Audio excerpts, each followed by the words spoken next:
Assalamualaikum warahmatullahi wabarakatuh. Halo semuanya, apa kabar? Kembali lagi dengan saya Abang Tor yang membahas tentang peternakan lebah ataupun sejenisnya. Nah, pada hari ini kita akan membahas tentang yang lagi viral, tentang investasi lebah yang konon katanya berapa bulan yang lalu investasi lebah dengan angka 500.000 akan menjadi dibayar 630.000. Jika 1 juta akan dibayar menjadi 1.260.000. Kurang lebih seperti itu. Sekarang apa kabar yang sudah mengikuti investasi itu? Semoga pada profit ataupun pada untung atau minimal udah balik modal. Yang mengalami kerugian semoga digantikan menjadi lebih baik lagi di usaha-usaha yang lain. Nah, disclaimer dulu ya. Ini saya bukan untuk membahas atau mengatakan investasi koperasi tersebut adalah investasi bodong ataupun penipuan. Tidak. Di sini saya cuma hanya membahas atau mengajak semuanya membahas dan mengambil kesimpulan dan mencari pelajaran di dalam investasi tersebut. Nah, pada hari ini atau pada saat ini kita bahas tentang kenapa sih koperasi itu sampai berani-beraninya buka investasi yang hasilnya sangat bombastis gitu atau sangat luar biasa. Saya tidak mengatakan ini investasi bodong ya, sekali lagi, tapi kita akan membahas kenapa dia berani ngebuka investasi tersebut. Kedua, kenapa sempat berjalan, dan ketiga terakhir kenapa sempat jatuh ataupun bangkrut yang sekarang lagi pada ramai dibahas.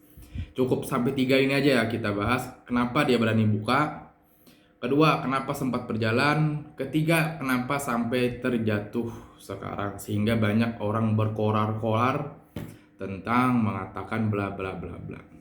Nah, menurut saya yang memiliki kotak stuk lebah yang tidak seberapa ini, mendengar yang kabar tentang investasi 500.000 menjadi 630.000 dalam 3 bulan, bisa saja terjadi kepada setiap orang atau semua orang dengan catatan pertama, dia mampu melakukan pecah koloni dalam 3 bulan ataupun kurang. Kalau lebih tidak mungkin. Selalu berjalan pecah koloni selama 3 bulan itu. 1 kotak 1 kali pecah. Dan panen madu maksimal 3 bulan 1 kali terjadi. Dengan ukuran panennya mungkin 33 mili, 50 mili yang tidak mungkin ada ketetapan relatif sama pasti dengan peternak-peternak lain. Nah, si koperasi mungkin dapat melakukan pecah koloni itu dalam 3 bulan 1 kali dan panen 3 bulan 1 kali. Ada yang bertanya nih, oh iya dia melakukan pecah koloni terus panen, terus gimana? Emang harga jualnya bagus dan terus bisa ngejual dengan harga mahal sehingga bisa membeli lagi kepada investor untuk dengan harga 630.000 atau 130.000 ya. Saya mekanismenya saya kurang mengerti gitu. Tapi kurang lebih seperti itu. Bisa jadi kalau saya bilang, bisa jadi pertama dia dapat pembeli yang membeli mungkin harga kotak stup, 1 kotak stup mungkin dibeli orang itu sekitar 500.000 atau 700.000. Terus beli madunya dengan harga mahal juga berserta propolis yang diraih dari hasil peras madu itu. Mungkin katakanlah dia dalam 3 bulan menghasilkan pecah koloni dan panen itu sekitar 1 juta rupiah, sehingga dia bisa buyback ke kalian sekitar 630.000 atau 130.000, sehingga usaha dia berjalan 1, 2, 3, 4 bulan atau berapa investor masuk, dia tetap berjalan. Nah, kita ambil kesimpulan, jika kita sebagai pembeli, ini pembeli kita ya, ini pembeli kepada si koperasi itu. Awal pertama kita beli 1 juta, berjalan berapa bulan nih? 1, 2, 3, 4, 5 bulan. Kita bakal nyari, sebagai pembeli kita bakal nyari yang lebih murah pasti kan, syukur-syukur lebih bagus. Ya enggak? Saya rasa sih seperti itu. Nah, si pembeli ini pelan-pelan akhirnya menemukan si penjual yang lebih murah daripada si koperasi tadi, sehingga dia nggak ngebeli lagi koperasi itu. Jika itu terjadi, maka harapan kebangkrutan koperasi tadi sangat luar biasa. Sangat luar biasa. Kalau saya jadi koperasi itu pasti bakal goyang, pasti ya goyang. Udah goyang pasti.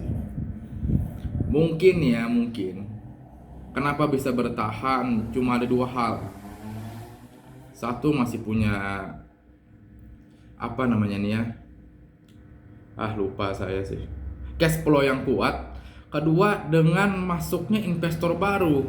Jadi kayak sejenis rantai uang ya. Saya mendapatkan profit 3 bulan satu kali. Saya mengajak adik, saudara, keluarga saya, teman-teman saya ikut juga tuh. Nah, dari uang orang ikut tadi bisa saya bayarkan untuk kalian yang mengikuti investasi tadi. Bertahan lagi kan koperasi itu, secara logikanya pasti bertahan, pasti sangat bertahan. Asalkan dengan satu catatan, investor atau yang mengikuti investasi tadi tidak putus-putus untuk menampung yang atau membayar yang investor sebelumnya. Nah, terakhir hancur dia setelah tidak ada lagi investor yang masuk. Mata saya ke atas karena notif ini nono di atas. Lupa saya offline kan. Nah, akhirnya terakhir final tidak ada lagi investor yang masuk atau yang mengikuti investasi tersebut. Disitulah kehancuran koperasi tersebut. Nah, kita belajar dari beberapa hal ya, dari tentang harga murah ataupun investasi yang tidak masuk akal logikanya. Mungkin banyak kita belajar dari pengalaman-pengalaman ya, baik itu travel, haji dan umroh, atau MLM yang berbasic manusia membantu manusia, ataupun dan lain-lain. Kita banyak belajar ya. Namanya juga MLM, multi level marketing, punya kaki. Tapi kita sangka baik nih terhadap koperasi. Saya tidak ada unsur bilang itu bodong dan lain sebagainya, tapi saya mengambil pengalaman untuk kita bagi semuanya, bahwasanya investasi yang beredar di Indonesia, di masyarakat sekitar ataupun di lingkungan kita, jika itu tidak logika kita pikirkan, maka lebih baik untuk mengakhiri atau menunda sebentar, kita mencari informasi yang lebih valid untuk kita membuat keputusan yang kita buat nantinya. Yang jelas 500.000 jadi 630.000, saya percaya jika si koperasi memiliki pembeli yang mahal.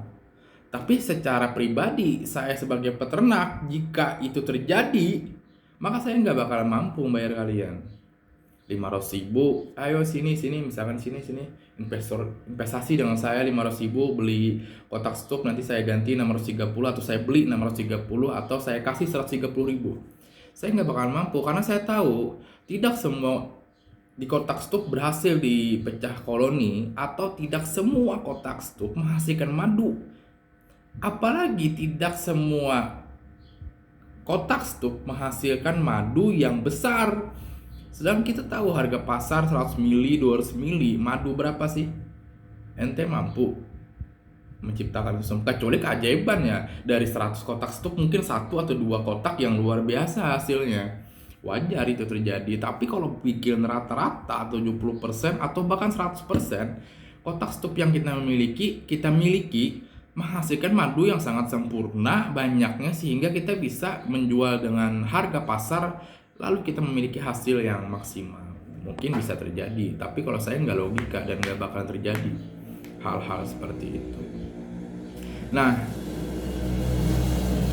terjawab semua yang komen-komen ya. Ini gimana sih tentang investasi lebah? Boleh kalian ikut, tapi sesuai logika gitu. Barangkali kedepannya ada investasi lebah yang wajar, yang logika.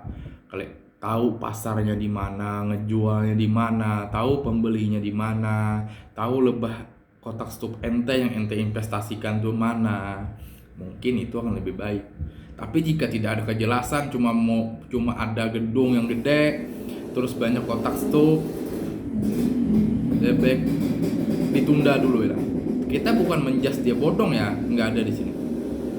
Lebih baik kita tunda dulu sabar dulu, atau lebih baik ente punya modal 500.000, ente beli kotak stup, bukan, maksud saya lebah yang sudah ada di kotak stup, ente budidaya pelan-pelan dari 1, 2, 3 dan seterusnya. Investasi terbaik ialah investasi dalam diri sendiri, pengalaman diri sendiri, itu investasi terbaik. Pertama, investasi terbaik tentang lebah ya, kotak stup, ente tanam ente kelola satu kotak stup, terus ente pelajarin satu bulan, 2 bulan, 3 bulan, 4 bulan dari perihal panen, pecah koloni dan lain sebagainya. Itu investasi terbaik, sehingga ente kedepannya atau kita tahu nih tentang lebah. Kalau orang cerita atau ada investasi lebah, kita tahu nggak mungkin semaksimal mungkin kita merawat atau membudidayakan lebah. Kita tahu maksimalnya tuh kayak gimana sih hasilnya. Kita tahu, pasti tahu kita. Layaknya ibu-ibu kalau bikin nasi goreng, dia udah tahu garamnya 1 sendok, gula 1 sendok, atau apa sih, micin dia berapa sendok. Dia udah tahu kadar enak dan kadar ini bakal kemasinan atau terlalu manis. Dia tahu jumlah cabai ini masukin biar agak pedas atau enggak pedas. Dia tahu karena dia investasi atau belajar dalam diri sendiri berdasarkan pengalaman dijalaninnya. Sehingga jika ada tetangga yang ngomong tentang nasi goreng, bumbu nasi goreng, gak bakal dia cepat terpengaruh, karena dia udah ngejalanin. Masa iya sih? Gak mungkin, setahu saya kayak gini, karena udah ngejalanin. Saya rasa yang ikut investasi tentang lebah tadi ya, lebah keranceng dan kotak stup tadi, saya rasa yang mengikuti satu, tidak mengenal tentang lebah, tidak mengenal tentang lebah keranceng. Saya rasa tidak pernah mengenal tentang lebah keranceng. Mengenal pun mungkin mengenal dia, tapi tidak pernah membudidayakannya. Hanya sebatas kata orang. Dan saya yakin 100 orang pertama yang ikut investasi itu dibayar semua. Pasti ada dibayar semua. Karena emang tadi awalnya kan, satu, dia memiliki pembeli. Yang pembeli itu belum menemukan penjual yang lebih murah. Akhirnya dia bisa mengelola kotak stup tadi yang dengan baik, terjual madu ataupun hasil pecah koloninya sehingga bisa bayar. Seperti inilah gambar. Ini tidak ada bilang investasi itu bodong ya, tapi ini untuk menjadikan pengalaman kita semua, termasuk saya pribadi, termasuk teman, keluarga. Saya nggak menjudge dia bodong, nggak. Saya bilang barangkali dia menemukan pembeli yang mahal ngebelinya gitu, makanya dia berjalan di awal, dia menjamin. Tapi kan sambil berjalannya waktu nggak ada beri kepastian, mana kita tahu si pembeli tetap beli sama kita? Nggak ada kan. Nah, mungkin itulah sebabnya hancur. Di sini cuma saya berbagi pengalaman dan cara melihatnya. Semoga kedepannya kita, teman-teman kita, lingkungan ataupun orang lain tidak ada lagi terpengaruh tentang investasi yang tidak logika gitu. Yang tidak logika ya. Mungkin logika di tempat orang itu, enggak logika di tempat kita. Lebih baik kita tunda dulu, atau akan lebih baik kita coba dalam diri kita sendiri usaha itu. Jika itu benar, berasa nih ente udah 3 bulan ente coba, oh bener ini bagus nih, capek aku investasi doang, boleh, karena ente udah membuktikan berhasil. Kenapa harus ditunda gitu? Nah begitulah. Cukup sekian dari Abang Thor yang banyak bacot tadi. Semoga ini bermanfaat dan kita berjumpa lagi di konten selanjutnya yang semoga bermanfaat juga gitu. Assalamualaikum warahmatullahi wabarakatuh. Oh ya, tak lupa juga kita doakan kepada orang-orang yang lagi pada sakit, pada cepat sembuhnya. Yang pada nyari pekerjaan, dapat pekerjaannya. Yang lagi pada kesulitan, dimudahkan segalanya. Dan pada bahagia semuanya, oke? Assalamualaikum warahmatullahi wabarakatuh. Sampai jumpa lagi. Bye-bye.